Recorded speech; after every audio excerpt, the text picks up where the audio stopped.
첫째 날 주저하는 선지자. 예, 주저하는 선지자. 예, 부제로는 메시지를 전하는 자. 요나의 이야기죠. 요나의 이야기를 통해서 우리 공부를 해보겠습니다. 이 니느웨가 당하기 전에 이제 이미지, 형상들을 통해서 세상 끝에 있을 사건들을 우리가 연상시키고 매핑시켜보는 그런 시간입니다. 그래서 예수님께서도 자신의 경험을 요나의 경험에 비유하셨어요.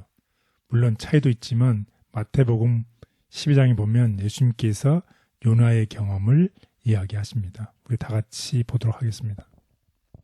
마태복음 12장 38절에서 42절. 그때의 서기관과 바리새인 중 몇 사람이 말하되 선생님이여 우리에게 표적 보여주시기를 원하나이다. 예수께서 대답하여 이르시되 악하고 음란한 세대가 표적을 구하나 선지자 요나의 표적밖에는 보일 표적이 없느니라.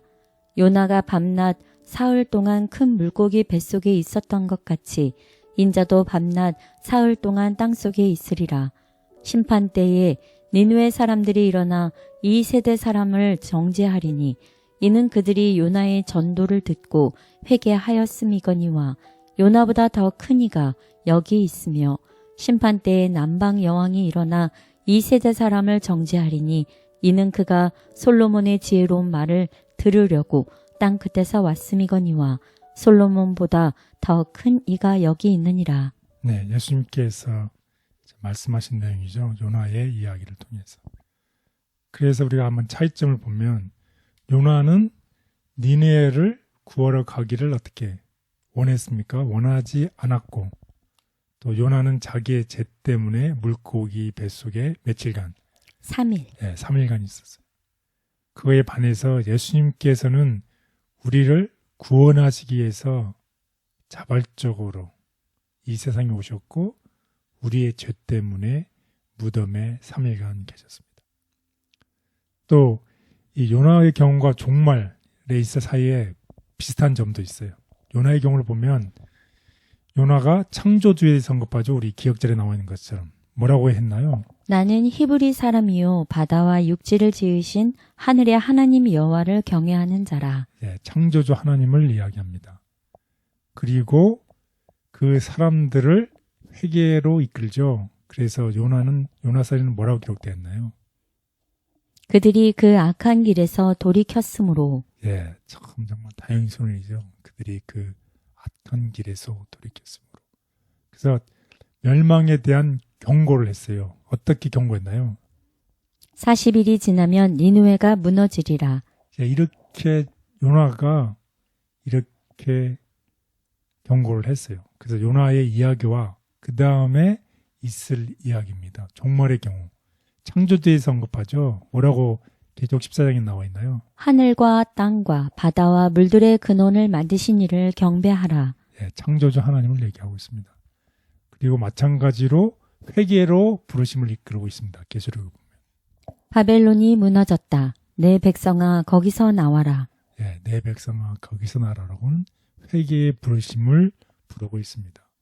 그리고 멸망에 대한 경고도 하고 있죠. 뭐라고 하고 있나요? 그도 하나님의 진노의 포도주를 마시리니. 예, 그도 진노의 포도주를 마세요. 계시록 14장에 있는 내용을 마치 요나의 이야기를 통해서 원투 매핑되는 그런 것을 우리가 알 수 있습니다. 동시에 또 한 가지 우리가 주목해야 할 점은 이 요나가 이 니느웨에 가서 기별을 전할 책임 있고 가서 기별을 전하려고 했는데 주저하게 되잖아요.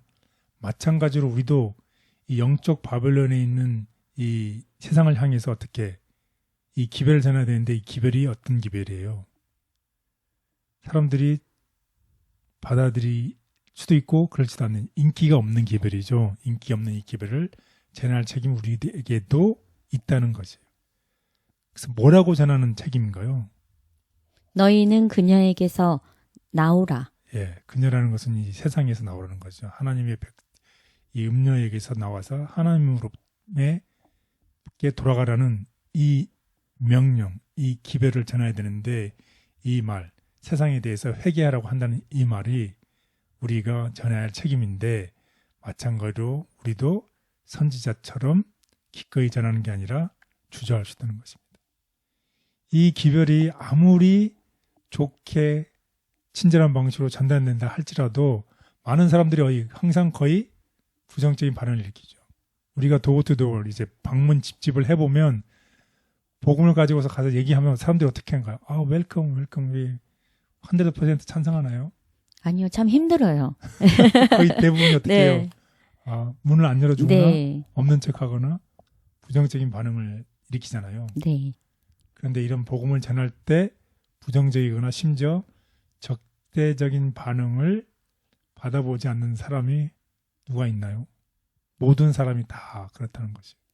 그래서 복음사에게는 항상 따르는 반응이 항상 우리가 전했을 때의 그 방식이 어떻게 되는 거죠. 항상 부정적인 반응을 불러일으킨다는 것을 기억하시고 우리가 힘들어도 하나님의 성령 하나님의 도우심으로 우리의 맡은 사명과 미션을 꾸준하게 해나가는 우리 모두가 되기를 바라겠습니다. 아멘. 하나님의 특성과 목적을 알 필요가 있다. 이 교훈은 오늘날의 하나님 사자들을 위한 것이다. 여러 나라의 수많은 도시에 사는 사람들은 참으로 옛 니느웨 사람들처럼 참 하나님의 특성과 목적을 알 필요가 있다. 그리스도의 사자들은 대부분 잊어버리고 있는 더 높은 세계를 사람들에게 가르쳐 주어야 한다. 거룩한 성경 말씀의 가르침에 따르면 영원히 존속하는 유일한 도성은 하나님께서 세우시고 조성하신 도성이다. 인간은 믿음의 눈으로 이글거리는 하나님 영광의 광채가 쏟아져 나오는 하늘의 문어기를 바라볼 수 있다. 주 예수께서는 당신을 섬기는 불후의 유업을 얻기 위하여 성화된 포부를 가지고 노력하라고 당신의 종들을 통하여 사람들을 부르고 계신다. 예수께서는 그들에게 하나님의 보좌 곁에 보물을 쌓도록 권고하신다. 요나가 주님을 바다와 육지를 지으신 분이라고 한 것은 그가 창조주이심을 말한다. 이것이 그분을 경배해야 하는 이유이며 예배는 마지막 날 사건의 핵심이다. 요나의 잘못. 요나는 그 도시가 악함에도 불구하고 베옷을 입고 제에 앉아 회개하게 하심으로 그 성을 아끼시는 하나님의 목적을 알았을 때 제일 먼저 하나님의 놀라운 은혜를 기뻐했어야 하였다. 그러나 그렇게 하는 대신 그는 자신이 거짓 선지자로 여김받을 가능성을 골똘히 생각하게 되었다. 자신의 평판에 눈이 멀어 그는 그 불쌍한 도시에 있는 영혼의 무한히 큰 가치를 보지 못했다. 회개한 니느웨 성에 하나님께서 나타내신 동정을 요나는 몹시 싫어하고 성냈다. 주저하는 선지자도 적절하게 사용하심을 감사합니다. 마지막 때를 위한 심판의 기별이 주어졌지만 우리도 어떻게 전해야 할지 망설일 때가 많습니다. 부족하지만 거대한 성을 향해 하나님의 복음을 증거할 수 있도록 힘과 용기를 주옵소서. 예수님의 이름으로 기도드렸습니다. 아멘.